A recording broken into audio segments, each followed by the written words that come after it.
जय हिंद फ्रेंड्स। आज हमें कंप्यूटर के एक मोस्ट इम्पोर्टेंट टॉपिक पर चर्चा करनी है। आज हमें टैली के बारे में समझना है। टैली में हम क्या क्या कर सकते हैं, कैसे हमारी मदद कर सकता है, किस किस क्षेत्र में हम इसमें अपने कार्य को करते हैं। तो स्टार्ट करते हैं। टैली इसको हम अकाउंटिंग भी कह सकते हैं, क्योंकि इसमें ज्यादातर लेखा जोखा का काम होता है। अकाउंटिंग को हम बहिर खाता या कहीं कहीं आपको वही खाता भी लिखा हुआ मिलेगा। बहिर खाता या फिर आपको वही खाता लिखा हुआ मिलेगा। तो सबसे पहले हम टैली के बारे में समझते हैं कि टैली है क्या और इसमें हम क्या क्या चीजें कर सकते हैं, कैसे हमारी मदद करता है, किन किन चीजों में। तो सबसे पहला क्वेश्चन तो आपको पूछा जाएगा कि टैली कैसा सॉफ्टवेयर है, तो आपको बताना है कि टैली अकाउंटिंग सॉफ्टवेयर है। टैली कैसा सॉफ्टवेयर है? अकाउंटिंग सॉफ्टवेयर है। और दूसरा क्वेश्चन आपसे पूछा जा सकता है कि फुल फॉर्म ऑफ टैली, यानी कि टैली का फुल फॉर्म बताइए। तो वेरी सिंपल है। टैली का फुल फॉर्म होता है transaction allowed in a linear line yards. Transaction allowed in a linear line yards, यानी कि ये एक चीज तो यहाँ पर आपको क्लियर हो जाती है कि इसमें हम ट्रांजैक्शन का काम करेंगे, लेन देन का काम करेंगे। एक चीज यहाँ से क्लियर हो जाती है कि ट्रांजैक्शन मतलब इसमें हम लेन देन का ही काम करेंगे। इसके आगे आप देखेंगे कि ये हमारी किस क्षेत्र में मदद करता है। बिजनेस का जो आपका फाइनेंशियल ट्रांजैक्शन होता है उस क्षेत्र में आपकी काफी मदद करता है। इसमें बिजनेस का जो फाइनेंशियल ट्रांजैक्शन होता है उसमें वित्तीय लेन देन, रुपए पैसों का लेन देन। फिर उसके बाद आप देखेंगे इसका हम यूज किस लिए करते हैं, किस किस क्षेत्र में कर सकते हैं इसका यूज हम। फाइनेंशियल अकाउंटिंग इस क्षेत्र में हम इसका यूज कर सकते हैं। दूसरा आपको मिलेगा इन्वेंट्री मैनेजमेंट। फाइनेंशियल अकाउंटिंग का मतलब होता है वित्तीय लेखा जोखा, पैसों का लेन देन, किस तरीके से उसको हम इसमें डिटेल अपनी बनाते हैं। उसके बाद इन्वेंट्री मैनेजमेंट का मतलब ये हो जाता है कि जब आप कोई सामान खरीदते हैं तो उस एक एक सामान का कितना खरीदे हैं, कितनी मात्रा में खरीदे हैं, वो सारी चीजें जब हम डिटेल बनाते हैं तो आपका हो जाता है इन्वेंट्री मैनेजमेंट। उसके बाद आपका आता है टैक्सेशन। ये भी आपका इसमें टैक्स वगैरह, जीएसटी, ये सारी चीजें आ जाती हैं, यानी कि इसमें टैक्स हम कैसे निकाल सकते हैं। तो इसमें टैक्स का भी हम इसकी मदद से जो है स्लिप बना सकते हैं। उसके बाद आपका आता है पेरोल। जब हम कोई पे स्लिप बनाते हैं तो इस पे यानी कि हम पेरोल का भी काम कर सकते हैं टैली में। फिर उसके बाद आप इसमें अगर फाइनेंशियल एक्टिविटीज भी आप कर सकते हैं, यानी कि इससे फाइनेंस से संबंधित ही आपका काम होता है। इसके बाद हम समझते हैं कि इसमें किस तरीके से जो है इसके कुछ रूल्स और रेगुलेशन होते हैं। इसमें कार्य करते समय हमको उसको ध्यान में रख करके काम करना होता है। तो उसको हम समझते हैं एक एक करके क्या रूल्स होते हैं इसके। इसके बाद सीधे हम सबसे पहले अकाउंट की बात करेंगे। तो टाइप्स ऑफ अकाउंट, यानी कि अकाउंट के प्रकार। तो अकाउंट को आप देखेंगे, इसमें आपको जो अकाउंट है वो तीन प्रकार बांटा गया है। कौन कौन सा है? पहला आपका हो जाता है पर्सनल अकाउंट, इसको हम हिंदी में कहते हैं व्यक्तिगत खाता। दूसरा आपका हो जाता है रियल अकाउंट। अकाउंट को हम शॉर्टकट में ऐसे ही लिख देते हैं समझने के लिए, एसी। तो ये आपका रियल अकाउंट हो जाएगा, इसको कहते हैं वास्तविक खाता। फिर आपका आता है नॉमिनल अकाउंट, इसको हम कहते हैं नाम मात्र खाता, या इसी को हम प्रॉफिट लॉस अकाउंट के नाम से भी जानते हैं, लाभ हानि खाता। इसी का दूसरा नाम क्या हो जाएगा? नॉमिनल अकाउंट का दूसरा नाम प्रॉफिट लॉस अकाउंट, लाभ हानि खाता, या प्रॉफिट लॉस को हम पीएल अकाउंट भी कह सकते हैं। तो इन सबको हम एक एक विस्तार से समझते हैं किसके अंदर कौन कौन सी चीजें आ सकती हैं। पहला आपका क्या हो जाएगा? पर्सनल अकाउंट, इसको हम व्यक्तिगत खाते के नाम से जानते हैं। क्या कहते हैं इसको हिंदी में? व्यक्तिगत खाता। इसमें हम क्या करते हैं, ये व्यक्तिगत है, किसी पर्सनल चीज की बात की जाएगी। जैसे कि यहाँ पे लिखा गया है पाने वाले को क्या करेंगे हम डेबिट करेंगे और देने वाले को क्या करेंगे क्रेडिट करेंगे। इसमें पर्सनली किसी चीज की बात की जाएगी, जैसे राम हो गया, श्याम हो गया, SBI LIC। व्यक्तिगत रूप से किसी को जब लेन देन किसी के साथ किया जाता है तो क्या हो जाता है आपका व्यक्तिगत अकाउंट खाता हो जाता है। जैसे राम श्याम व्यक्ति ही सेंड करेगा, पेमेंट करेगा और व्यक्ति ही प्राप्त करेगा, तो क्या हो जाएगा आपका व्यक्तिगत खाता यानी कि पर्सनल अकाउंट हो जाएगा। व्यक्तिगत रूप से, सामूहिक रूप से कोई भी काम नहीं होगा इसमें।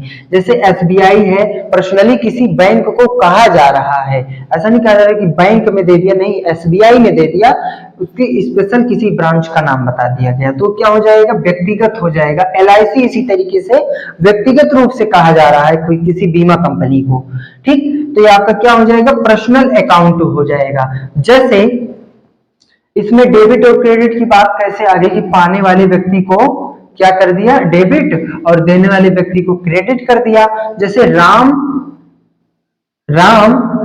पेड टू श्याम, राम ने किसको दिया श्याम को दिया, कैश दिया या कुछ भी दिया, तो यहाँ पर क्या हो जाएगा राम ने श्याम को पैसा दिया तो राम देने वाला व्यक्ति हो गया, राम हो गया देने वाला और ये हो गया पाने वाला, ठीक, राम हो गया देने वाला व्यक्ति और श्याम क्या हो गया पाने वाला व्यक्ति। तो राम को हम क्या कर देंगे डेबिट, राम को क्या कर देंगे डेबिट कर देंगे और श्याम को सॉरी माफ कीजिएगा, ये पाने वाले व्यक्ति को पाने वाला कौन है श्याम है, तो श्याम को कर देंगे डेबिट और देने वाला व्यक्ति कौन है राम, तो राम को हम कर देंगे क्रेडिट। इस तरीके से इस अकाउंट में हम काम करते हैं।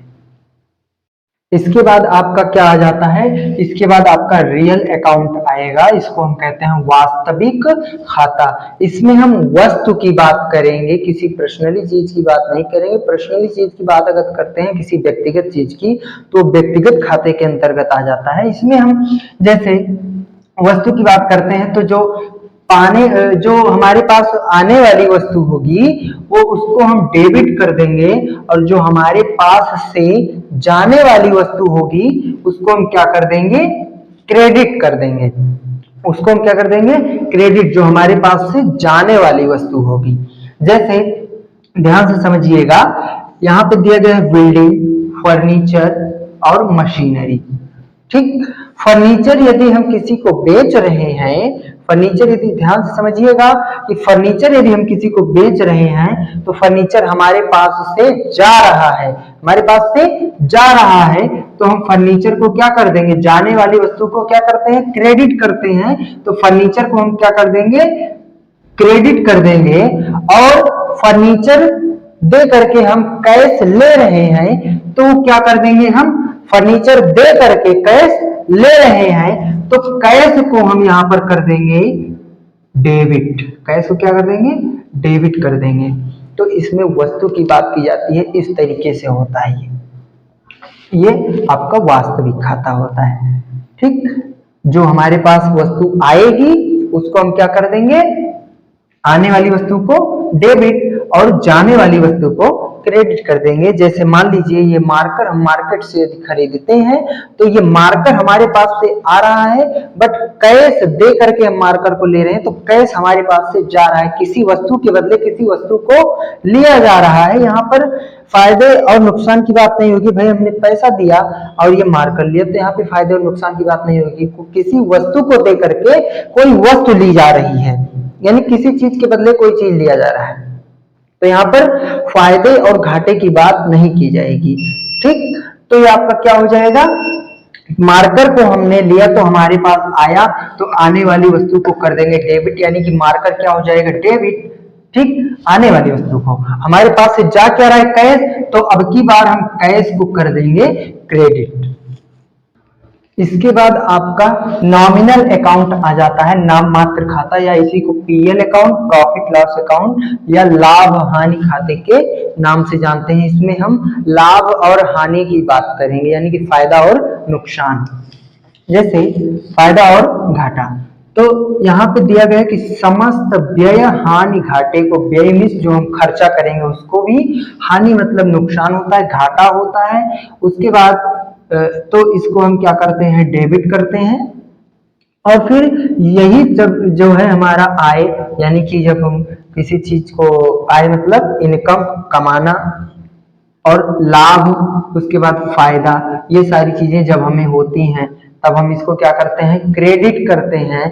फॉर एग्जाम्पल जैसे चैरिटी, चैरिटी हम किसी को दान देते हैं, तो जब हम दान दे रहे हैं तो हमारा तो नुकसान ही हो रहा है ना, हमारा क्या हो रहा है, नुकसान हो रहा है। हम किसी को दान दे रहे हैं तो चैरिटी दान दे रहे हैं तो हमारा नुकसान हो रहा है, हानि हो रही है। तो यहाँ पर क्या कर देंगे, हम इसको क्या कर देंगे, चैरिटी को डेबिट कर देंगे, चैरिटी को क्या कर देंगे, डेबिट कर देंगे। और इसी तरीके से जब सैलरी हम किसी को दे रहे हैं तब भी हमारा क्या हो रहा है, तब भी हमारा नुकसान हो रहा है। सैलरी हम दे रहे हैं किसी को तो हमारा तो नुकसान ही हो रहा है, तब हम इसको क्या कर देंगे, इस सैलरी को भी डेबिट कर देंगे। वही चीज जब हम पाने लगते हैं तो हमारा क्या होता है, जैसे हम सैलरी पाए तो हमारी आय हुई, इनकम हुई, तो उसको हम सैलरी को तब इस कंडीशन में क्या कर देंगे, क्रेडिट कर देंगे। इस कंडीशन में हम सैलरी को क्रेडिट कर देंगे। और यही चीज जब हम सैलरी किसी को दे रहे होंगे तब इसको हम क्या कर देंगे, डेबिट कर देंगे। ऐसे ही वेजेज हो गया, मजदूरी, कमीशन, डोनेशन, ये सारी चीजें जब हम किसी को देते हैं, जब हम किसी को देते हैं भाई, तो हमारा नुकसान हो रहा है, घाटा हो रहा है, या हम खर्च कर रहे हैं, ये सारी चीजें हैं, तो इसको हम डेबिट कर देते हैं जब हम किसी को देते हैं तो। और यही सारी चीजें जब हमें मिलती हैं, डोनेशन और ये सारी वेजेज, कमीशन, ये सारी चीजें जब हमें मिलती हैं तो हमारा आय लाभ फायदा होता है, इसको हम क्या कर देते हैं, क्रेडिट कर देते हैं। तो इसके अंतर्गत लाभ और हानि की बात की जाती है। देखिए, मान लीजिए हम किसी कंपनी में काम करते हैं और वो कंपनी किसी दूसरी कंपनी से लेन देन कर रही है, तो उसका जो है लेखा जोखा हम बनाते हैं। तो मान लीजिए आपकी कंपनी ने किसी दूसरी कंपनी से लेन देन किया है, तो उसको हम टैली में जब सॉल्व करते हैं, उसकी डिटेल बनाते हैं, तो सबसे पहले हम क्या करते हैं, उस कंपनी के नाम से एक कंपनी क्रिएट करते हैं, और फिर उसी कंपनी के अंतर्गत ये सारी प्रक्रियाएं हम करते हैं। उसके बाद हम क्या करते हैं, सबसे पहले कंपनी बनाने के बाद हमें लेजर बनाना होता है कि क्या क्या चीजें हैं उसमें, क्या क्या दिया जा रहा है, ठीक, किसको आप डेबिट करना चाहते हैं, किसको क्रेडिट करना चाहते हैं, ये सारी चीजें होती हैं, उसमें लेजर बनाना पड़ता है नाम देने के लिए। उसके बाद जो है लेजर बनाते समय अंडर किया जाता है। ये सारी चीजें आप जब प्रैक्टिकली करेंगे तो ज्यादा समझ में आएगा, इसे थ्योरी से कम समझ में आता है। तो उसमें अंडर करना पड़ता है कि जो आप, जैसे आप क्या कहते हैं, परचेज, गुड्स परचेज का लेजर बनाते हैं, सामान खरीदा, गुड्स परचेज का लेजर बनाते हैं, तो इसका अंडर किसके करेंगे, ये यानी कि जो आप ये चीज बना रहे हैं ये किसके अंतर्गत आएगा, तो गुड्स परचेज किसके अंतर्गत आएगा, परचेज के अंतर्गत आएगा, तो अंडर क्या कर देंगे, परचेज अकाउंट। इसी तरीके से जब हम लेजर बनाते हैं तो उसका अंडर किया जाता है। इसके बाद हमें एंट्री करनी होती है, किस बाउचर में आप एंट्री कर रहे हैं। जैसे पहले क्या होता था कि रजिस्टर में आप जो है कॉलम कॉलम बना लेते थे, कॉलम कॉलम बना लेते थे, भैया सामान जब बेचेंगे तो बेचने वाला इसमें डालेंगे और खरीदने वाला इसमें डालेंगे, ठीक। और लेन देन, जैसे किसी से सामान लिया तो उसका भी अलग खाना बना लिया कि जब किसी से सामान लिया तो इसमें लेने वाला, फिर किसी को अगर मान लीजिए दे रहे हैं तो देने वाला इसमें, ऐसे कॉलम बना के हिसाब बनाते थे ना। उसी तरीके से टैली में आपका बाउचर होता है, क्या होता है, बाउचर, इसी कॉलम के तरीके से बाउचर होता है। बस उसमें अंतर क्या है कि इसमें आप अपने मन से एक ही पेज में बना लेते थे, उसमें अलग अलग बाउचर्स दिया रहता है। जैसे आप किसी को पेमेंट कर रहे हैं तो पेमेंट का बाउचर अलग होगा, किसी से पैसा रिसीव कर रहे हैं, कोई सामान रिसीव कर रहे हैं तो रिसीप्ट का बाउचर अलग होगा, परचेज कर रहे हैं सामान तो परचेज का बाउचर अलग होगा, किसी को सामान बेच रहे हैं सेल्स का बाउचर अलग होगा। इसी तरीके से आपके बाउचर्स होते हैं। आगे हम बाउचर भी समझेंगे क्या है। तो सबसे पहले हम यहाँ पर समझते हैं कि किन चीजों को कैसे क्या होता है, जो वर्ड्स मीनिंग इसमें कुछ होते हैं उसको हमें ध्यान में रखना होता है। जैसे इसमें दिया गया है, सबसे पहले आपका वेजेज है। वेजेज का मतलब होता है मजदूरी, काम करने के बाद जो हमको पैसा मिलता है उसी को मजदूरी बोलते हैं। उसके बाद एक कमीशन होता है दलाली। दलाली का मतलब क्या होता है, दो लोगों के बीच में एक दूसरे से संपर्क करवा के उसका काम करवा दिया, बीच में कुछ पैसा हजम कर लिया, वही क्या हो गया, दलाली हो जाता है। फिर होता है घूस, भैया डायरेक्ट पैसा हमने आपसे ले लिया, जैसे आप आए भैया हमारा काम कर दो, इतना पैसा हमसे ले लीजिए, इसके बदले में जल्दी कर दीजिए, तो डायरेक्ट हमको ला करके दे दिए, क्या हो गया, घूस। और वही दोनों के बीच में कोई मैटर को सॉल्व करवा रहा है, वो पैसा ले तो वो हो गया दलाली। दोनों में अंतर होता है, घूस और दलाली में अंतर होता है। डायरेक्ट हमको किसी ने आके पैसा दे दिया काम करने के लिए तो क्या हो जाएगा, घूस हो जाएगा, उसको हम डोनेशन बोलते हैं। फिर आपका चैरिटी आता है, दान, ये तो पता ही है आपको। फिर सैलरी आता है, वेतन, काम करने के बदले में हमको जो दिया जाता है वो क्या होता है, सैलरी। डिप्रिसिएशन, हरास, इसका मतलब होता है नुकसान, हरास का मतलब नुकसान होता है। इंटरेस्ट माने ब्याज, इंटरेस्ट मतलब ब्याज। और ट्राइम इज चुंगी, चुंगी क्या होता है, जैसे आपको 100 रुपए मिला सामान लाने के लिए और 100 रुपए का हिसाब बता दिया कि 100 रुपए में 1 रुपए बचे नहीं, अगर आपने उसमें से कुछ जानबूझकर नहीं बचाया तो। अब आपको उसमें से चाट चाउमीन खाने के लिए भी कुछ बचाना है, तो उसके लिए क्या करेंगे आप, भैया चीनी 40 रुपए किलो है, 35 रुपए के दे दीजिएगा। ठीक, गुड़ 50 रुपए किलो है, 45 रुपए का दे दीजिएगा। सब्जी में आलू आपका 20 रुपए किलो है, 18 रुपए के दे दीजिएगा। ऐसे ऐसे थोड़ा थोड़ा थोड़ा थोड़ा करते करते करते करते आपने 40-50 रुपए अपने खाने के लिए बचा लिया। 100 रुपए में से 40-50 तो नहीं बचा सकते हैं, फिर भी 10-20 रुपए बचा सकते हैं।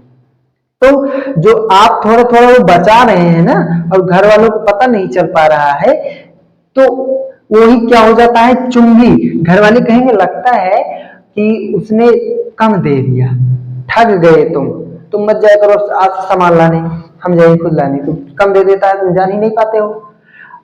अरे मने मन कह रहे हैं कि कम क्या दे देता है, हम खुद ही कम किए हैं। तो जो थोड़ा थोड़ा काट लेते हैं किसी में से, वही क्या होता है, चुंगी होता है, जिसको आप ट्राई बोलते हैं। ये वर्ड मीनिंग समझना मेरे लिए जरूरी होता है। तो ये सारी चीजें जब हमें मिलती हैं, ये सारी चीजें जब हमें मिलती हैं, तब हम क्या करते हैं, मिलने पर अंडर लेजर बनाते समय, हमने बताया था ना लेजर बनाना पड़ता है, तो लेजर बनाते समय अंडर क्या करते हैं, पहली बात तो ये हमारा इनकम हो रहा है, क्या हो रहा है, इनकम हो रहा है। अब वो चाहे डायरेक्टली हो या फिर इनडायरेक्टली हो, प्रत्यक्ष रूप से हो या अप्रत्यक्ष रूप से हो, तो डायरेक्ट और इनडायरेक्ट इनकम करते हैं। ठीक, और क्योंकि हम उसको रिसीव कर रहे हैं इसलिए एंट्री किसमें कर देंगे, रिसिप्ट वाउचर में कर देंगे। इसी तरीके से जब ये सारी चीजें हम किसी को दे रहे होते हैं, जैसे आप घूस दे रहे हैं किसी को, तब क्या करेंगे, डायरेक्ट या इनडायरेक्ट एक्सपेंस, क्या करें, डायरेक्ट या इनडायरेक्ट एक्सपेंस, हमारा खर्चा हो रहा है, हम दे रहे हैं दूसरे को। तो और एंट्री किसमें करेंगे, पेमेंट वाउचर में, क्योंकि किसी को हम पेमेंट कर रहे हैं, दे रहे हैं, तो ये चीज इसमें हो जाता है। ठीक, इसके लिए मत घबराइए आप। इसके बाद हम आपको बता देते हैं कि डायरेक्ट और इनडायरेक्ट इनकम क्या होता है और डायरेक्ट और इनडायरेक्ट एक्सपेंस क्या होता है। इसके बाद हम लोग समझते हैं डायरेक्ट इनकम और एक्सपेंस क्या होता है। डायरेक्ट का मतलब होता है प्रत्यक्ष रूप से, इनकम का मतलब आय और एक्सपेंस का मतलब व्यय। आय का मतलब ये क्या है, जो हम कमा रहे हैं, एक्सपेंस का मतलब जो हम खर्च करते हैं, व्यय। ठीक, वे समस्त आय या व्यय जो उत्पादन के साथ या उत्पादन के पहले किए जाते हैं उनको हम क्या कहते हैं, प्रत्यक्ष आय या व्यय कहते हैं, यानी कि डायरेक्ट इनकम और एक्सपेंस कहते हैं। जैसे उत्पादन के साथ या उत्पादन के पहले कह रहा है कि उत्पादन के साथ कोई हम काम कर रहे हैं, उस काम के साथ हम हमारी क्या हो रही है, इनकम हो रही है, तो क्या है, डायरेक्ट है। ठीक, जैसे माल और सेवाओं की बिक्री, माल और सेवाओं की बिक्री, ये क्या हो जाएगा आपका, सामान हम क्या कर रहे हैं, बेच रहे हैं तो हमारा डायरेक्ट इनकम है भाई, उत्पादन के साथ हम जो है मुनाफा कमा रहे हैं, हमारा इनकम जो हो रहा है वो उत्पादन के साथ में हो रहा है, प्रोडक्ट के साथ में हो रहा है, इसीलिए क्या हो जाएगा, डायरेक्ट इनकम हो जाएगा। सेवाओं की बिक्री जो हम सर्विस करते हैं वो भी क्या है, डायरेक्ट इनकम है। ठीक, सर्विस जो हम करते हैं, जो भाई नौकरी कर रहे हैं क्या उसको सर्विस बोलते हैं, तो सेवाओं की बिक्री वो भी क्या हो जाता है, आपका डायरेक्ट इनकम हो जाता है। एक्सपेंस में क्या आएगा, जैसे उत्पादन के लिए लागत, उत्पादन के लिए लागत, जैसे भाई हमको कोई बिजनेस शुरू करना है, कोई भी प्रोडक्ट बनाना है, तो उस प्रोडक्ट को बनाने के पहले तो उसको बनाने के लिए जो हम व्यवस्था करते हैं उसके लिए जो खर्च होता है वो क्या होता है, डायरेक्ट एक्सपेंस होता है। यानी कि हमने प्रोडक्ट को बनाने के लिए उसको क्या किया है, लगाया है उसमें पैसा, तो क्या है, डायरेक्ट एक्सपेंस है, प्रत्यक्ष खर्चा है। ठीक, भाई कोई सामान बनाना है आपको तो पहले उसमें पैसा लगाना पड़ेगा, तो वही लिखा है ना, उत्पादन के पहले, यानी कि सामान बनाने के पहले। ठीक, और सामान की खरीदारी में, भाई कोई दुकान खोला है तो सामान बेच रहा है, सामान बेच रहा है तो उसका क्या है, डायरेक्ट इनकम हो रहा है, बट सामान खरीदेगा तभी तो बेचेगा, तो जो सामान वो खरीद रहा है कहीं ना कहीं से खरीदेगा प्रोडक्ट को, तो जो खरीदेगा उस दौरान जो एक्सपेंस होता है उसको हम कहते हैं डायरेक्ट एक्सपेंस, और जब बेचेगा वही सामान तो उस दौरान जो हमारी इनकम होती है उसको हम डायरेक्ट इनकम कहते हैं। आशा करते हैं कि ये आपको समझ में आ गया होगा, अगर कहीं कोई डाउट रहेगा तो कमेंट करके जरूर बताइएगा। फिर उसके बाद आपका आता है इनडायरेक्ट इनकम और एक्सपेंस, अप्रत्यक्ष आय या व्यय। इसको हम कैसे समझते हैं, वे समस्त आय या व्यय जो उत्पादन के बाद किए जाते हैं, उत्पादन के बाद, उसे हम अप्रत्यक्ष आय या व्यय कहते हैं। इसको हम उदाहरण के माध्यम से समझते हैं, कैसे समझेंगे, ब्याज की आय, किसी को हमने पैसा दे दिया और वो हमको ब्याज दे रहा है, तो जब जो इंटरेस्ट हमको जो ब्याज मिल रहा है वो हमारी इनकम ही तो हो रही है, बट हम ना कहीं कोई काम कर रहे हैं ना कोई सामान बेच रहे हैं। ठीक, तो क्या हो जाएगा आपका, इनडायरेक्ट इनकम हो जाएगा, अप्रत्यक्ष रूप से इनकम तो आपका हो रहा है बट वो इनडायरेक्टली इनकम है। ठीक, ना हम कहीं नौकरी कर रहे हैं, ना कहीं मजदूरी कर रहे हैं, ना कोई सामान बेच रहे हैं। ठीक, तो क्या हो जाएगा आपका, इनडायरेक्ट इनकम हो जाएगा, ब्याज की आय। इस तरीके से जो हमें पैसा मिलेगा, हमारा जो इनकम होगा। किराए की आय, मकान बनवा दिया आलीशान, दे दिया किराए पर, तो जो किराए से हमारा इनकम होगा वो क्या हो जाएगा, वो आपका हो जाएगा इनडायरेक्ट इनकम। आपूर्ति से आए, किसी चीज की पूर्ति कर रहे हैं उससे हमें जो फायदा, जो इनकम हो रही है हमारी, वो क्या हो जाएगा, इनडायरेक्ट अप्रत्यक्ष आय हो जाएगा। इसी तरीके से आपका एक्सपेंस हो जाता है कार्यालय का किराया, कार्यालय का किराया, भाई किसी चीज में हम रह रहे हैं उसका किराया दे रहे हैं, तो क्या है, अप्रत्यक्ष खर्चा है, इनडायरेक्टली खर्चा है। ठीक, कोई चीज खरीद तो नहीं रहे, तो सामान्य खरीदारी, जो डेली की हमारी जो खरीदारी, जनरल चीजें, जैसे चाय पी लिया, किसी कोई आया उसको पानी वगैरह पिला दिया, समोसा खिला दिया, ये सारी चीजें, ये सामान्य जो हमारा खर्चा होता है डेली का जनरल, तो ये किसके अंतर्गत में आएगा, आपका इनडायरेक्ट एक्सपेंस के अंतर्गत आएगा, अप्रत्यक्ष रूप से खर्चा। सामग्री की खराबी, कोई चीज ठीक हमने लेके आया जो है और वो खराब निकल गया, तो हमारा क्या हुआ, नुकसान हुआ, अप्रत्यक्ष रूप से एक्सपेंस हो रहा है। सामान लाए थे तो फायदा हुआ था बट वो खराब निकल गया, अब हमारा क्या हो गया, खर्चा हो गया, कोई फायदा नहीं निकला उसका, तो क्या हो जाएगा, इनडायरेक्ट, इनडायरेक्ट एक्सपेंस, डायरेक्टली नहीं हो रहा है, इनडायरेक्ट रूप से खर्चा हो रहा है और इनडायरेक्ट रूप से इनकम हो रहा है। आशा करते हैं कि ये सारी चीजें आपको जो है इनडायरेक्ट इनकम और एक्सपेंस और डायरेक्ट इनकम एक्सपेंस आपके समझ में आ गया होगा। अगर कोई डाउट रह जाता है तो आप जो है कमेंट करके पूछ सकते हैं। इसके बाद हमें वाउचर्स देखना है। एक बार में हम वाउचर्स देख लेते हैं कि किस कंडीशन में किस वाउचर में हमें एंट्री करानी है। तो आपका जो है पहला जो आ जाता है वो आपका यहाँ पे परचेज वाउचर हो जाता है। परचेज वाउचर, इसमें हम किस कंडीशन में एंट्री कराएंगे? परचेज वाउचर में, परचेज का मतलब क्या होता है? खरीदना। तो हम जब कोई चीज खरीदते हैं, किसी से परचेज करते हैं, तो वो उसकी एंट्री हम किस में कराएंगे? परचेज वाउचर में कराएंगे। इसका शॉर्टकट क्या होता है? F9 होता है। परचेज वाउचर का शॉर्टकट क्या होता है? F9 होता है। अगर हमें परचेज वाउचर में जाना है तो हम क्या प्रेस करेंगे? F9 प्रेस करेंगे और डायरेक्ट किसमें पहुंच जाएंगे? परचेज वाउचर में। इसी तरीके से ये सबका आपका शॉर्टकट सामने लिखा गया है। यदि आप स्क्रीनशॉट लेना चाहें तो ले सकते हैं। उसके बाद इसमें हम देखते हैं कि कैसे इसमें एंट्री कराई जाएगी। तो मान लीजिए यहाँ पे दिया गया गुड्स परचेज। क्या दिया गया? गुड्स परचेज, यानी कि सामान खरीदा। सामान खरीदा। तो सबसे पहले हम क्या करेंगे?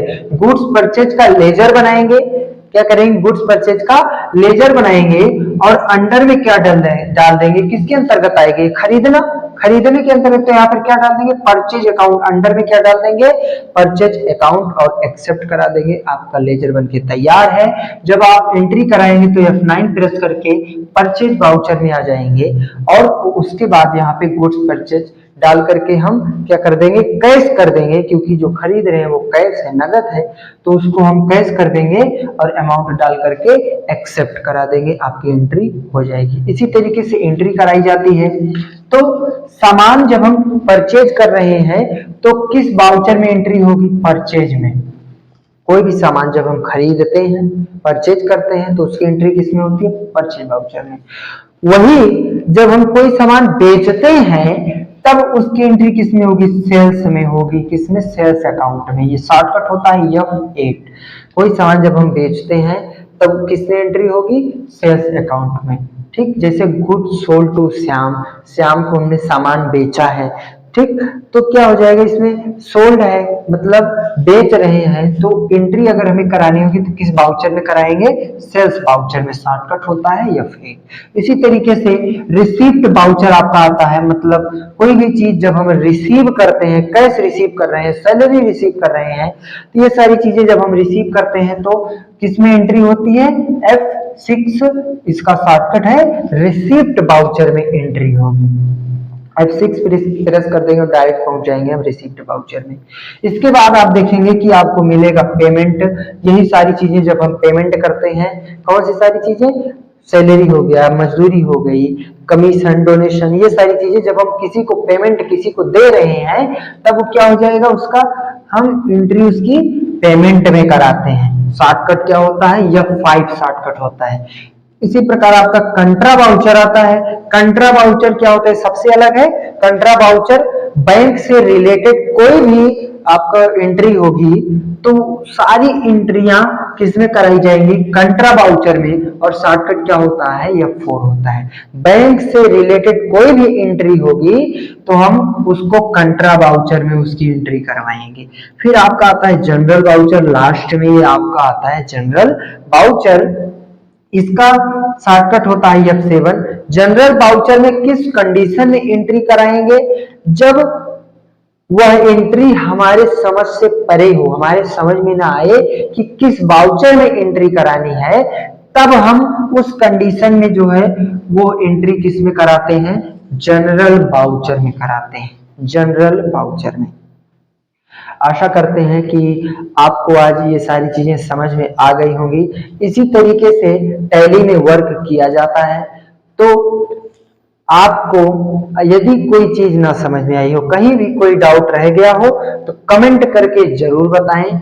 आज का टॉपिक मोस्ट इंपॉर्टेंट था, इसलिए जितना ज्यादा से ज्यादा हो सके शेयर करें।